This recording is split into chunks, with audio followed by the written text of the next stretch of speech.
Good morning सभी को। 10वीं क्लास का विज्ञान का फर्स्ट चैप्टर रासायनिक अभिक्रियाएं एवं समीकरण, ठीक है। इसमें हमने ये पढ़ना है मेनली कि रासायनिक समीकरण क्या होती है, क्या रासायनिक अभिक्रिया है, ठीक है। तो रासायनिक अभिक्रिया सीखने के बाद ही हम रासायनिक समीकरण के रूप में उसको लिखना सीखते हैं। यहाँ पर जैसे कोई भी दो चीज़ें मिलकर जब कोई नया उत्पाद बना रही है या किसी एक चीज़ से कोई नई चीज़ बन जाती है तो वो सारी चीज़ें मिला करके ही एक रासायनिक समीकरण के रूप में या रासायनिक अभिक्रिया कहलाती है।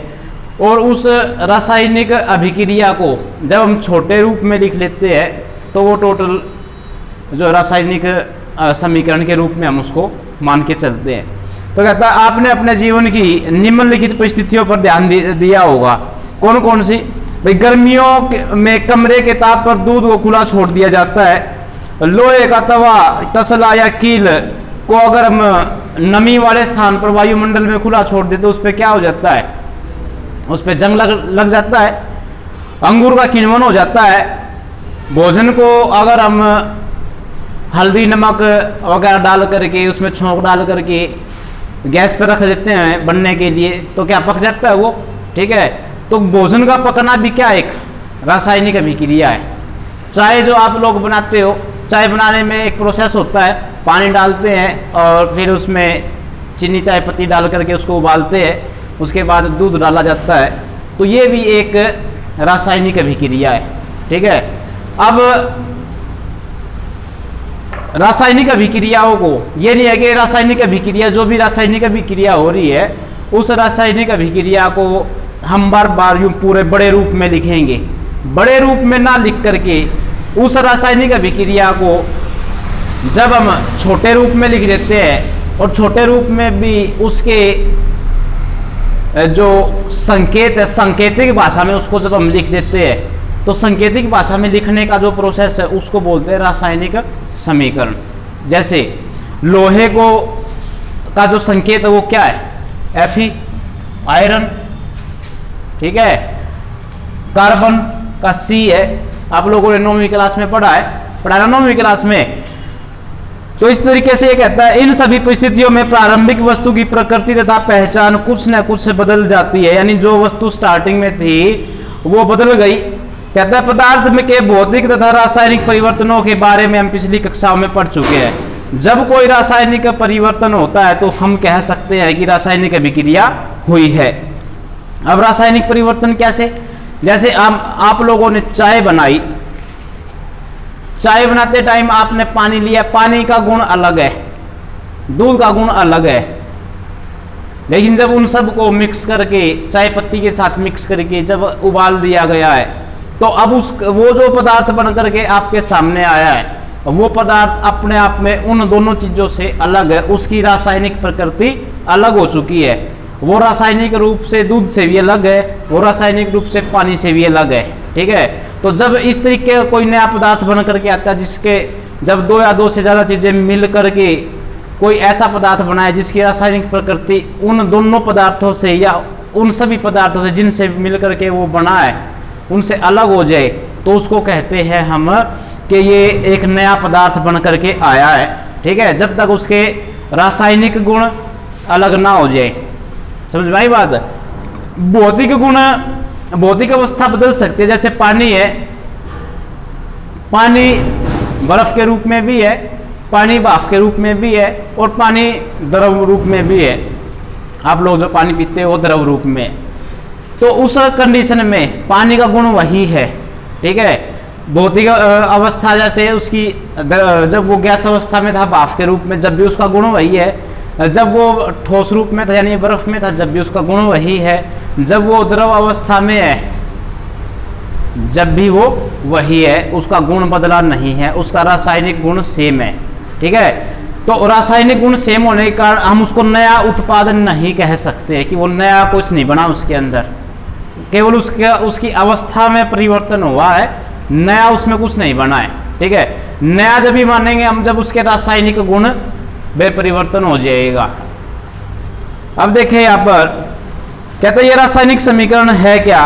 यहाँ पर रासायनिक समीकरण के रूप में एक उदाहरण देकर के बताता आपको कि जब हम एक मैग्नीशियम रिबन को ले लेते हैं, मैग्नीशियम एक पदार्थ है, उसको एक रिबन के रूप फॉर्म में जब हम लेकर के उसको गैस पर या मोमबत्ती की सहायता से उसको जलाते हैं तो जल करके वो राख बन जाती है, सफ़ेद चूर्ण के रूप में उसकी राख निकलती है। तो वो जो राख है उस राख को जब हम छू करके देखते हैं तो वो जो राख है वो बन जाती है मैग्नीशियम ऑक्साइड की फॉर्म में, यानी कि ये दिया गया मैग्नीशियम प्लस ऑक्सीजन, क्योंकि कोई भी वस्तु है वो ऑक्सीजन की मौजूदगी में जलती है। ठीक है, ये मैग्नीशियम था, ये ऑक्सीजन, तो ये बन गया मैग्नीशियम ऑक्साइड। तो स्टार्टिंग में हम इसको डायरेक्ट ऐसे नहीं लिखे, क्योंकि हमें क्या दिया हुआ है, हमें दिया है मैग्नीशियम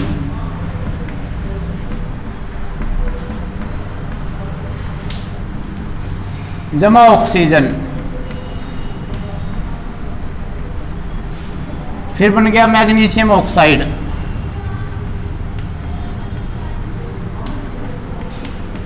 तो यहां ध्यान देने की बात यह है कि मैं बोला क्या था स्टार्टिंग में कि मैग्नीशियम को जलाया जाए तो हमें मैग्नीशियम ऑक्साइड की प्राप्ति होती है। ठीक है, हमने लिखा इसको थोड़े से छोटी फॉर्म में लिखा है, मैग्नीशियम जमा ऑक्सीजन, क्या मिला हमको, मैग्नीशियम ऑक्साइड।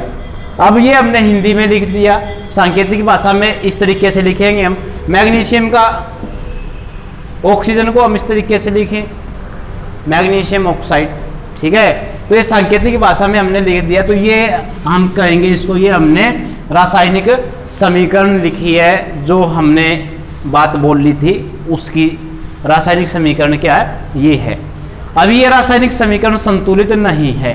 संतुलित कैसे होएगी, देखो आप लोगों ने 10वीं क्लास 9वीं क्लास में पढ़ा था कि किसी भी अभिक्रिया के दौरान ना तो परमाणु नष्ट होते हैं ना ही परमाणु उत्पन्न होते हैं। ठीक है, तो देखिए इसमें जितने इसके हैं, यहां पर ऑक्सीजन के कितने हैं जी, 2, इधर है 1, मैग्नीशियम का 1 है, यहाँ भी मैग्नीशियम का 1 है।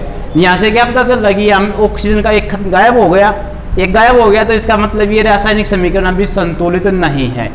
इस चैप्टर में हम ये रासायनिक समीकरणों को हम संतुलित करना सीखेंगे। ठीक है, तो रासायनिक समीकरणों को संतुलित करना क्यों जरूरी है, क्योंकि अगर रासायनिक समीकरणों को संतुलित नहीं करेंगे तो वो जो हमारा द्रव्यमान संरक्षण नियम था जो हमने 9वीं क्लास में पढ़ा था, ये उसके अपोजिट में चला जाएगा। ठीक है, और अपोजिट में हम उसको नहीं लिख सकते, क्योंकि ये हमारे द्रव्यमान संरक्षण नियम के विरुद्ध हो जाएगा।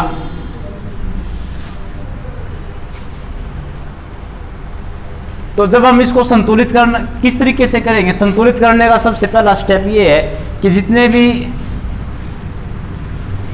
हमको चाहे अभिकारक दे रखे हैं या उत्पाद दे रखा है, देखो जो रिएक्शन होने से पहले है इनको बोला जाता है अभिकारक,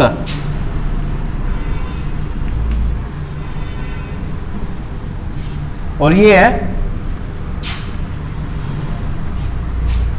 ठीक है, रिएक्टेंट प्रोडक्ट, अभिकारक उत्पाद। ठीक है, तो जब भी हमने इस रासायनिक समीकरण को संतुलित करना है तो क्या करेंगे, तो जो भी हमें चीजें दे रखी है उनको हम इस तरीके से बॉक्स में बंद कर लें। सबसे पहले देखें लेफ्ट साइड पे, ये लेफ्ट साइड है, ये राइट साइड। लेफ्ट साइड पे सबसे ज्यादा किसके है जी, ऑक्सीजन के। कितने परमाणु यहाँ पे ऑक्सीजन के, 2, यहाँ पर 1 ही है, तो 2 से मल्टीप्लाई कर दो मैं इसको। ऑक्सीजन कितने हो गए, 1 गुना 2 बराबर 2। ठीक है, अब यहाँ पर मैग्नीशियम के भी 2 हो गए, एक अंदर है, 1 गुना 2 2, लेकिन यहाँ मैग्नीशियम का कितना जी, 1, तो इधर भी 2 से मल्टीप्लाई कर लो जी, हो गए बराबर बराबर। तो संतुलित रासायनिक समीकरण बन करके आई हमारे पास ये। इस तरीके से हमने इनको संतुलित करना भी सीखना है इस चैप्टर के अंदर। ठीक है,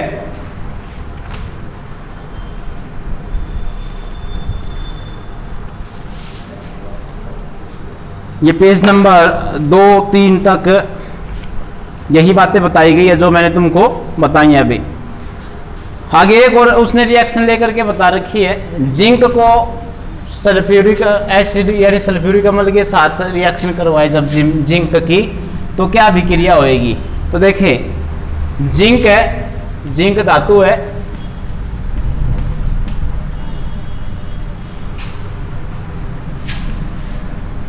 ZnSO4 प्लस H2। तो यहां देखें क्या ये रासायनिक समीकरण संतुलित है। चेक करें पहले इसको, इसमें कितने तत्व हैं, कितने तत्व मौजूद है भाई। देखिए एक है zinc, hydrogen, sulphur, oxygen, zinc, sulphur, oxygen, hydrogen, ठीक है।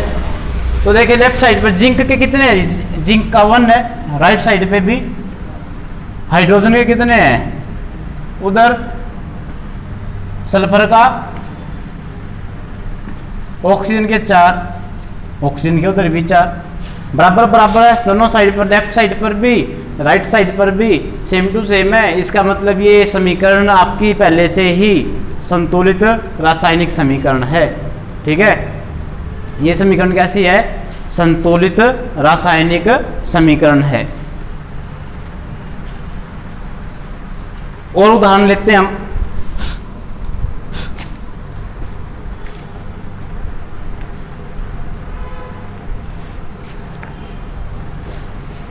पहले संतुलित रासायनिक समीकरण का महत्व बता देते हैं। कहते हैं रासायनिक समीकरण के पहले आपको द्रव्यमान संरक्षण का नियम स्मरण होगा, जिसका आपने 9वीं कक्षा में अध्ययन किया था। किसी भी रासायनिक अभिक्रिया में द्रव्यमान का ना तो निर्माण होता न ही विनाश, अर्थात किसी रासायनिक अभिक्रिया में उत्पाद तत्वों का कुल द्रव्यमान अभिकारक तत्वों के कुल द्रव्यमान के बराबर होता है। इसलिए इस रासायनिक समीकरणों को संतुलित करना आवश्यक है।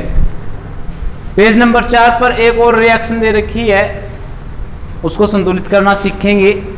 आयरन दे दिया प्लस H2O,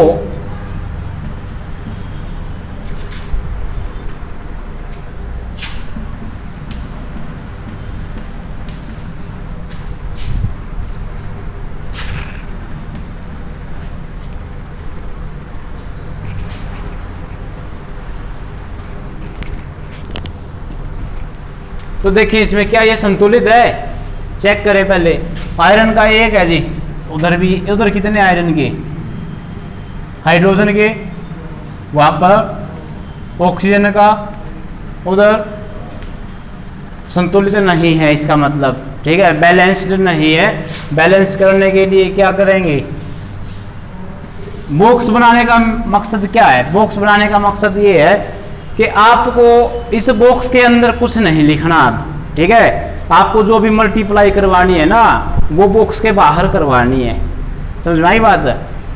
मेन मकसद ये है इसका, क्योंकि बहुत सारे बच्चे क्या करते हैं जी, मल्टीप्लाई करवाने के लिए क्या देते हैं उनको, तो वो कहीं पर भी लिख देते हैं मल्टीप्लाई का निशान, ठीक है। इसलिए पहले ही बॉक्स बना लें इसको, और बॉक्स बना करके सबसे ज़्यादा किसके है जी, ऑक्सीजन के 4 है, यहाँ पर 1 ही था, 4 गुणा 1 4। अब यहाँ आयरन के कितने हैं, 3, वहाँ पे 3 है, यहाँ पर 1 है। अच्छा ऑक्सीजन के 4 करने के चक्कर में यहाँ पर हाइड्रोजन के कितने बन गए, 4 दूनी 8, वहाँ पे कितने हैं 2, लो जी यहाँ भी हो गए 8, ठीक है। तो अब ये संतुलित हो गई।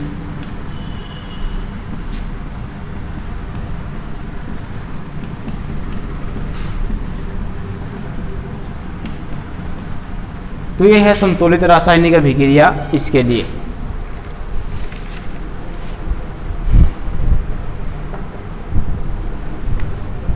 अच्छा इन अभिक्रियाओं को का हम अगर उसने हमको ये कहा है कि इनकी भौतिक अवस्थाएं भी या इनकी अवस्थाओं को भी लिखना है, तो अवस्थाओं को लिखने के लिए भी पूछे तो वो भी हम लिख सकते हैं। मान लो यहाँ पर कहे जैसे हाइड्रोजन है जी, हाइड्रोजन गैस की फॉर्म में निकलती है यहाँ पर जब इस तरीके से अभिक्रिया होती है। तो हाइड्रोजन गैस के फॉर्म में निकल रही है तो गैस का निशान लगा दे, इसके ब्रैकेट में क्या लिख दें, स्मॉल g लिख दें।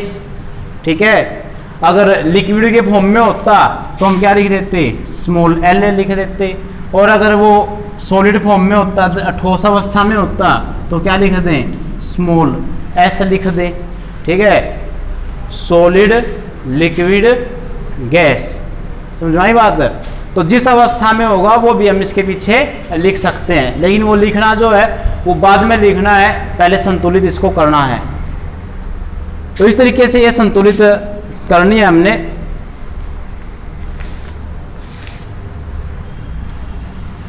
आगे और एग्जाम्पल आएंगे इसमें, वो हम करना सीखेंगे एक्सरसाइज के अंदर। एक और एग्जाम्पल ले लेते हैं हम।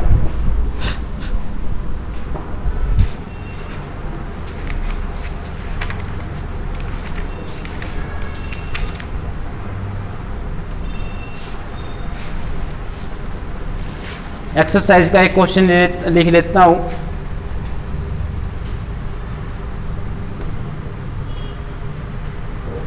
HNO3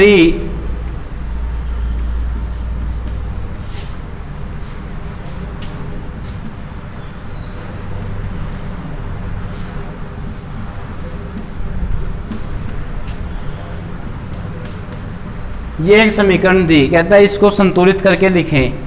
तो संतुलित किस तरीके से करेंगे इसको, देखें यहाँ हाइड्रोजन के कितने जी, लेफ्ट साइड पर 1 और 2, कितने हो गए टोटल,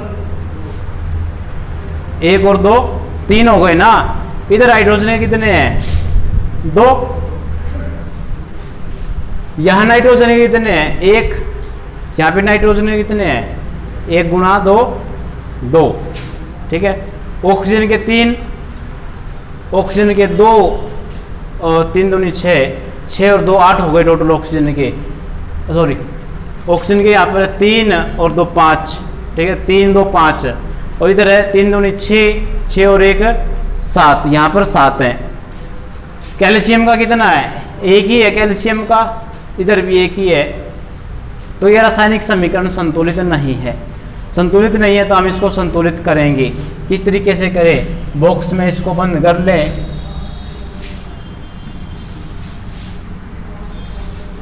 सबसे ज्यादा किसके है, ऑक्सीजन के ही है। हाइड्रोजन के उधर 2 हैं, नाइट्रोजन के भी यहाँ पर 2 हैं, तो इसको 2 से मल्टीप्लाई कर लो। हाइड्रोजन के 2 बन गए, नाइट्रोजन के भी 2 बन गए। ठीक है, उधर 2 2 है। यहाँ पर ऑक्सीजन के कितने हो गए, 3 दूनी 6 और 2 8। यहाँ पर कितने हैं ऑक्सीजन के टोटल, 3 दूनी 6 और 2 नहीं, अभी 2 करने के लिए मल्टीप्लाई कर ले 2 से मल्टीप्लाई कर दिया। तो 2 से मल्टीप्लाई करने पर ऑक्सीजन के टोटल बन गए 2 और 3 दूनी 6 8 इधर बन गए 2 3 दूनी 6 8 इधर बन गए। अब देखें अनबैलेंस क्या चीज़ हुई है, अनबैलेंस हो गया। हाइड्रोजन के वहाँ पर बन गए 4। ठीक है, हाइड्रोजन के कितने हो गए, 2 दूनी, हाइड्रोजन के 2 ये रहे और 2 ये रहे हाइड्रोजन के, कितने हो गए टोटल 4 इधर है लेफ्ट साइड पर और 4 ही राइट साइड पर है। नाइट्रोजन का 2 इधर हो गए, नाइट्रोजन के 2 ही यहाँ पर है। यहाँ एक कैल्शियम का है। ठीक है, अब ये समीकरण कैसी हो गई, ये संतुलित रासायनिक समीकरण है। आई बात समझ में। तो इस तरीके से हमने इनको संतुलित करना है। तो संतुलित करने के बाद अब हमारे पास जो नया टॉपिक आता है रासायनिक अभिक्रियाओं के प्रकार, कि कितने प्रकार की रासायनिक अभिक्रिया हैं वो हमने सीखनी है। तो कि जो ये रासायनिक अभिक्रियाओं के प्रकार हैं वो हम कल के लेक्चर में सीखेंगे। ठीक है, आज के लेक्चर में इतना ही करते हैं। हाँ, 2-3 क्वेश्चन मैं बता देता हूँ, मतलब 2-3 समीकरण लिख के दे देता हूँ आप लोगों को, वो आपने संतुलित करके लानी है। कोशिश करें आप इनको संतुलित करके देखें, ये आपके लिए एक्सरसाइज है। फर्स्ट है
तो ये अभिक्रिया आप लोगों ने संतुलित करके देखनी है।